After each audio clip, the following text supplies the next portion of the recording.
ಬೆಂಗಳೂರಿನಲ್ಲಿ ಮತ್ತೊಂದು ಅಂತಾರಾಷ್ಟ್ರೀಯ ಸ್ಟೇಡಿಯಂ ನಿರ್ಮಾಣ. ನಗರದ ಹೊರವಲಯದ ಸೂರ್ಯನಗರದಲ್ಲಿ ಕ್ರಿಕೆಟ್ ಸ್ಟೇಡಿಯಂ ನಿರ್ಮಾಣಕ್ಕೆ ಮುಂದಡಿ ಇಡಲಾಗ್ತಾ ಇದೆ. ನಾಳೆ ಕ್ರಿಕೆಟ್ ಸ್ಟೇಡಿಯಂಗೆ ಗೃಹ ಮಂಡಳಿಯಿಂದ ಶಂಕುಸ್ಥಾಪನೆ. 2,000 ಕೋಟಿ ವೆಚ್ಚದಲ್ಲಿ ಕ್ರಿಕೆಟ್ ಸ್ಟೇಡಿಯಂ ನಿರ್ಮಾಣ ಆಗುತ್ತೆ.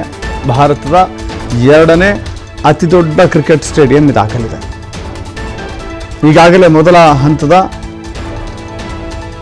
ಕಾಮಗಾರಿಗೆ 943 ಕೋಟಿ ವೆಚ್ಚದ ಕಾಮಗಾರಿಗೆ ಟೆಂಡರ್ ಕರೆಯಲಾಗಿದೆ. ಇನ್ನು 7 ಎಕರೆ ಪ್ರದೇಶದ ಜಾಗದಲ್ಲಿ ನಿರ್ಮಾಣವಾಗಲಿ 75 ಎಕರೆ ಜಾಗದ ವ್ಯಾಪ್ತಿಯಲ್ಲಿ ನಿರ್ಮಾಣವಾಗಲಿದೆ ಈ ಸ್ಟೇಡಿಯಂ. ಅಂತಾರಾಷ್ಟ್ರೀಯ ಕ್ರೀಡಾಂಗಣ, ಅತಿದೊಡ್ಡ ಕ್ರೀಡಾಂಗಣ, ಅತಿದೊಡ್ಡ 2ನೇ ಕ್ರೀಡಾಂಗಣ ಆಗುತ್ತೆ.